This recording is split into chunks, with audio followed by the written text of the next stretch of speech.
আসসালামু আলাইকুম ওরহমতুল্লাহ। সুপ্রিয় দর্শক, স্ক্রিনে দেখতে পাচ্ছেন একজন মানসিক ভারসাম্যহীন এবং গৃহহীন মানুষ। এই মানুষগুলো রাস্তায় পড়ে থাকে, কিছু পেলে খায়, না পেলে অনাহারেই ঘুমিয়ে পড়ে।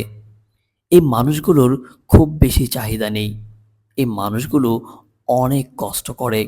প্রিয় দর্শক, আজকে আমি চেষ্টা করছি এই মানুষটাকে একটু বোঝানোর জন্যে যে আপনার মাথার চুলগুলো অনেক বড় হয়ে আছে, গোঁফগুলো বড় হয়ে আছে, আপনি অনেকগুলো কাপড় পরে আছেন অথচ গরমের দিন, প্রচণ্ড গরম পড়েছে। আমি আপনাকে একটু সেবা শুশ্রূষা করতে চাই, এরকমভাবে তাকে বোঝাতে চাচ্ছিলাম। সে কোনোভাবেই বোঝেনি। পরিশেষে তাকে বোঝাতে সক্ষম হলাম। তারপরে আমরা ১ম এই তাকে তার মাথার চুলগুলো কাটতে শুরু করলাম। সে অনেক আরাম পাচ্ছিল এবং সে আমার সাথে নানান ধরনের গল্প করতেছিল, কথাবার্তা বলতেছিল। প্রিয় দর্শক, তার কথাগুলো শুনছিলাম এবং আমার কাজে আমি মনোযোগ দিচ্ছিলাম যে তার মাথার চুলগুলো আমি কেটে দিচ্ছিলাম। এভাবেই আস্তে, আস্তে তার মাথার চুলগুলো কেটে দিলাম। চুলগুলো কেটে দেওয়ার পর তার মোজ বা তার গোঁফগুলোও কেটে দিলাম। সে অনেক আরাম বা ভালো লাগছিল তার। যার ফলে সে একদম চুপচাপ হয়ে একেবারে নড়াচড়া বন্ধ করে সে আরামসে বসেছিল। তারপর গোঁফগুলো কেটে দিলাম। কেটে দেওয়ার পর দেখেন, একজন মানসিক ভারসাম্যহীন মানুষ দেখতে কতটা কেমন দেখাচ্ছিল। এখন দেখুন মাথার চুল ছেঁটে দেওয়ার পর, তার গোঁফগুলো ছেঁটে দেওয়ার পর, কেটে দেওয়ার পর কত ভালো লাগছে। প্রিয় দর্শক, তারপরে আমরা তার দাড়িগুলো এক মুষ্টি রেখে বাকিগুলো কেটে দিলাম। প্রিয় দর্শক, এটা আমার নবীর সুন্নত। আমরা দাড়িগুলো পরিপূর্ণ কেটে দিতে পারি না। প্রিয় দর্শক, দেখুন কত গরম, সে অনেকগুলো পোশাক পরিধান করেছে। প্রিয় দর্শক, আমরা একে একে তার গায়ের পোশাকগুলো অনেক নোংরা হয়ে আছে। এগুলো যদি তার গায়ে থাকে, তার গায়ে গন্ধ হবে, তার গায়ে নানান রকম গা পেঁচড়া হতে পারে। তার জন্যে আমরা এগুলো খোলার চেষ্টা করব। খুলে তাকে নতুন কাপড় পরিধান করে দেওয়ার চেষ্টা করব ইনশাআল্লাহ। প্রিয় দর্শক, দেখুন তার নখগুলো কত বড় হয়েছে। সে হাসছিল। আমি আমার কাজে মনোযোগ দিয়ে তার হাত পায়ের নখগুলো একে একে সবগুলো কেটে দিলাম। প্রিয় দর্শক, এই ধরনের মানসিক ভারসাম্যহীন মানুষ রাস্তায় পড়ে থাকে। আমি আপনার বাড়ির আশেপাশে, বাজারে, রেল স্টেশনে, ঘাটে, বিভিন্ন জায়গায় আমরা এই ধরনের মানুষগুলোকে দেখতে পাই।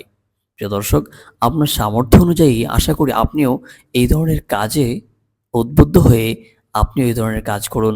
খোদা তাআলা এতে অনেক বিনিময় দান করবেন। প্রিয় দর্শক, আমরা এই মুহূর্তে তার গায়ের কাপড়গুলো খোলার চেষ্টা করছি।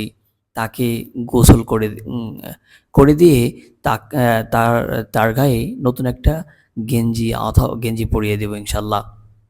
প্রিয় দর্শক, সে কাপড়গুলো কোনোভাবেই খুলতে চাচ্ছিল না। আমরা কেচি দিয়ে কেটে তার গেঞ্জি একে একে খুলতে চেষ্টা করলাম। দেখুন কেচি দিয়ে কাটছি। কাটার পর তার একটা করে গেঞ্জি আমি খুলছি। একটা কাপড় খুললাম। প্রিয় দর্শক, এরকম একে একে অনেকগুলো কাপড় তার শরীর থেকে এভাবে খুলতে হলো আমাকে। আমি আপনাদেরকে দেখাচ্ছি। পুরো প্রসেসটা দেখুন। এই মানুষটা এত গরমের মধ্যে এতগুলো কাপড় পরেছিল। দেখুন কত মোটা একটা শীতের কাপড় এই গরমের মধ্যে পড়ে আছে। এ ধরনের কাপড় কিছুদিন পরে থাকলে তার শরীরে পচন ধরে যেত অথবা তার শরীর নানান রকম রোগে আক্রান্ত হতো।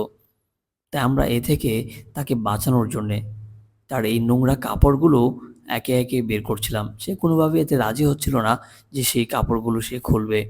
আমরা তাই কেচি দিয়ে কেটে তার কাপড়গুলো কেটে একে একে খুলতে থাকলাম। অনেকগুলো কাপড়, ৮ থেকে ১০ বা ১২ টা হবে। এতগুলো কাপড় আমরা কাটলাম। কাটার পরে দেখুন একের পর এক গেঞ্জি, জার্সি, নানান রকম পরিশেষে দেখুন তার যে লাস্ট একটা কাপড়, এই কাপড়টা একেবারে পচে গলে যাচ্ছে।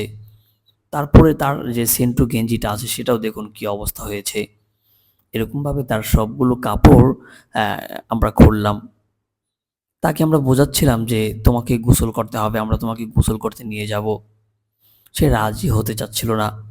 আমরা একে একে তার গায়ের কাপড়গুলো খুললাম। এখন আমরা চেষ্টা করব তাকে গোসল করে দেওয়ার জন্যে। প্রিয় দর্শক, তাকে আমরা বোঝাচ্ছি, চলুন আপনাকে আমরা গোসল করে দেই। পাশেই ব্রহ্মপুত্র নদী।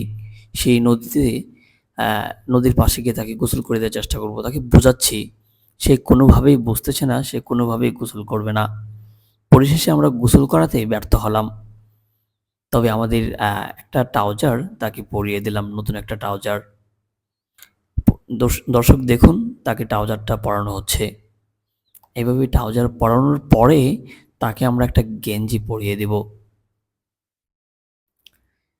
প্রিয় দর্শক, এই ধরনের গৃহহীন মানুষকে আপনিও চাইলে আপনার সাধ্য অনুযায়ী সেবা করতে পারেন, অথবা আমাদেরকে লোকেশন এবং ঠিকানা ছবি দিয়ে আমাদেরকে সহযোগিতা করতে পারেন। প্রিয় দর্শক, আমরা সারা বাংলাদেশে কাজ করছি না। এই মুহূর্তে আমরা ময়মনসিংহ অঞ্চল বা ময়মনসিংহ বিভাগীয় অঞ্চলগুলো আমরা যেকোনো থানা বা জেলা এবং রেল স্টেশন, বাজার ঘাটে আমরা এই ধরনের লোকদেরকে খুঁজে, খুঁজে সেবা করার চেষ্টা করছি।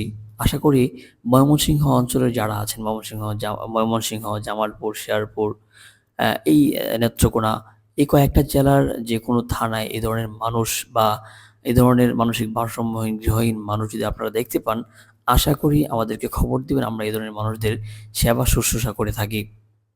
প্রিয় দর্শক, পরিশেষে দেখুন তাকে একটা ট্রাউজার এবং একটা গেঞ্জি পরিয়ে অ্যা আমরা এই কাজগুলো সমাপ্ত করলাম। পরিশেষে তার আবদার ছিল সে ভাত খাবে। তার জন্য হোটেল থেকে সামান্য ভাত এবং পানি